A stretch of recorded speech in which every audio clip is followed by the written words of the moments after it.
Vous écoutez le débrief, issu de l'épisode S601 du podcast Faut pas pousser les ISO, diffusé le jeudi 16 mars 2023.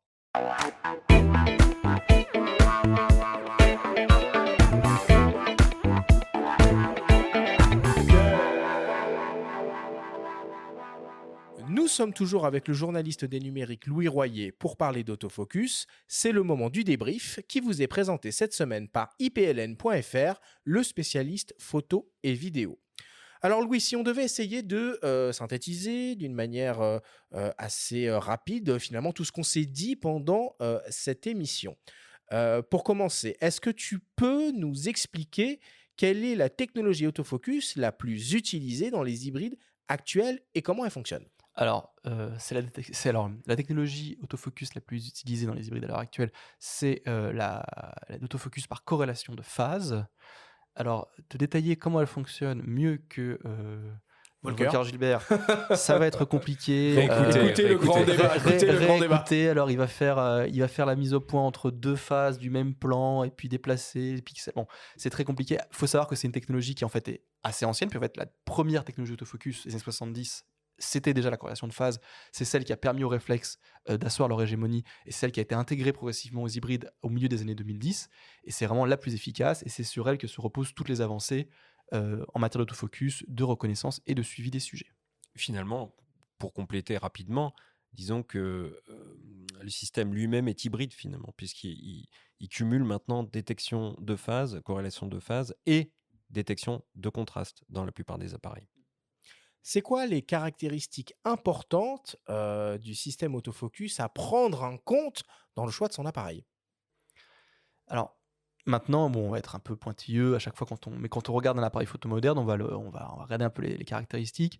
Moi, j'aurais tendance à dire, bon, vérifions déjà, détection de contraste, corrélation de phase, mais ça, il y a plus vraiment de doute à part quelques boîtiers un peu anciens de Panasonic.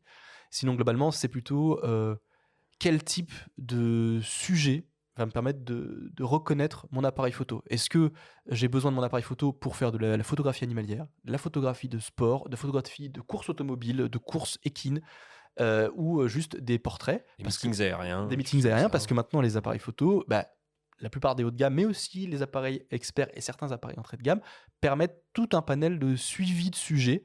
Et donc là, les yeux, là, le visage, là, le dos de votre chat, là, les phares de votre voiture, les trains. Et donc, ça peut être intéressant de s'y pencher quand on va acheter un appareil photo. Dit, moi, je vais faire que du portrait. Je suis un appareil performant, mais quelque part, qui connaissent les trains et les bus, je m'en fiche. Donc, du coup, je vais me concentrer sur un appareil peut-être qui va faire que les sujets, les yeux, les animaux et tout ça. Mais après, des fois, maintenant, ils font un peu tout. Mais pour ceux qui aiment la photographie en basse lumière, il faudra regarder de près la sensibilité du système AF. On en a parlé au cours de l'émission, donc vous pourrez le réécouter plus en longueur. Mais par exemple, une sensibilité de moins 6 IL, moins 5 IL du collimateur central permettra une meilleure détection quand la lumière se fait rare, donc à considérer pour de la photo de rue nocturne ou la photo de spectacle, par exemple. Ou de famille. C'est quoi la différence entre AFS et AFC? Alors, AFS, c'est la mise au point ponctuelle qui se fait notamment souvent au déclenchement. Donc l'appareil photo, vous cadrez, vous appuyez, il fait le point, il prend la photo. AFC, c'est la mise au point en continu. C'est là notamment on retrouve les technologies de suivi de sujet, de reconnaissance des yeux et des visages, où là on allume l'appareil photo, on se met en AFC et on va voir souvent que des collimateurs verts apparaissent et il va reconnaître les sujets, il va reconnaître l'œil et on va appuyer et il va faire la mise au point un peu tout le temps. Ça marche très bien en vidéo, ça marche très bien en photo. C'est un peu la technologie reine actuellement. Et du coup, tu parles de collimateur. C'est quoi un point autofocus et qu'est-ce que la notion de couverture AF? Alors, la notion de couverture AF, c'est la capacité à l'appareil photo de faire le point sur toute la superficie, sur toute la largeur du capteur. Auparavant, sur les réflexes, on était très concentré au centre. Maintenant, avec les hybrides modernes, on peut faire le point quasiment sur toute la largeur du capteur. Et il y a des petits points autofocus disposés sur tout ce capteur qu'on peut manipuler à l'aide d'un joystick ou d'un écran pour pouvoir faire le point de l'extrême droite à l'extrême gauche, en bas, en haut, faire le point un peu où on veut sur le capteur. Qu'est-ce que l'intelligence artificielle a à voir avec l'autofocus? Alors, euh, au préalable, lors du développement, lors de la création, la conception d'un appareil photo, lorsqu'on travaille sur la conception de l'autofocus, on va bombarder cet autofocus, le capteur, de centaines de millions d'images de différents types de sujets, là des animaux, là des véhicules, là des avions, là des personnes, là des yeux et tout ça, pour lui dire quand tu es dans tel ou tel mode, après, si tu vois un œil, bah, il faut que tu fasses le point. Quand tu détectes un véhicule et c'est une voiture, il faut que tu fasses le point. C'est la façon d'apprendre à l'appareil photo avant même sa mise sur le marché, quels sont les différents types de sujets pour que quand on sélectionne le suivi des véhicules, le suivi des trains, le suivi des insectes, eh ben, l'appareil photo tout seul, il reconnaisse, il soit assez intelligent, entre guillemets, pour détecter le sujet et faire le point tout seul. C'est intelligent, l'appareil.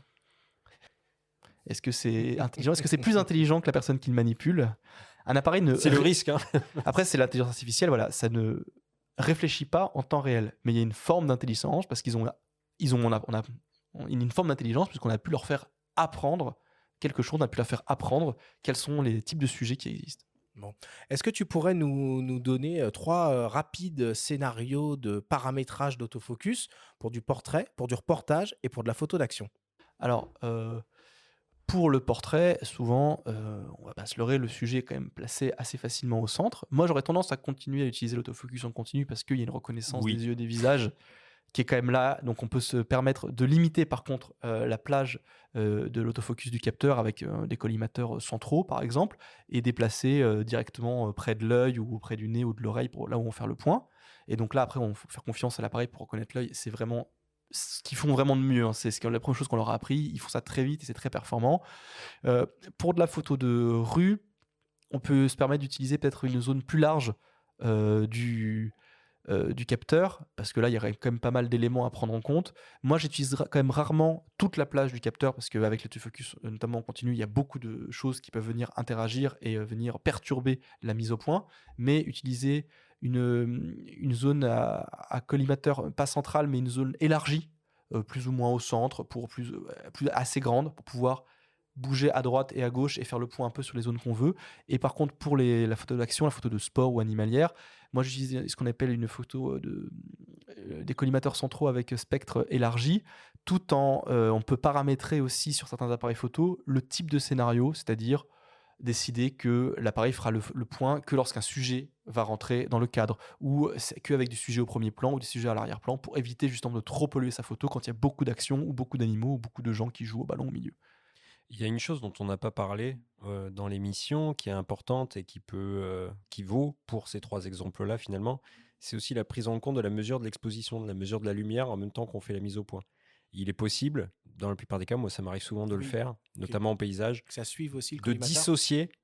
dissocier la mesure de l'exposition de l'endroit où on va faire la mise au point. Ok, C'est-à-dire compris. par exemple d'effectuer, si une scène très contrastée par exemple, avec beaucoup d'ombre au premier plan et puis un arrière-plan totalement qui est baigné de lumière, on peut essayer de faire la mise au point sur une zone intermédiaire. Donc on effectue sa mise au point, on recadre et ensuite on effectue l'autofocus finalement. Et on peut configurer son boîtier de sorte que ce ne soit pas la même touche qui fasse les 2 actions. Voilà. C'est un truc qui est compliqué à faire sur les smartphones où souvent vous faites le point, en même temps vous voyez l'exposition qui change directement puisque le smartphone, lui, bah, souvent il va passer de lumière, donc il va augmenter l'exposition ou la baisser drastiquement dès qu'on fait le point et c'est compliqué de décorréler l'un de l'autre. Merci Louis pour toutes ces explications.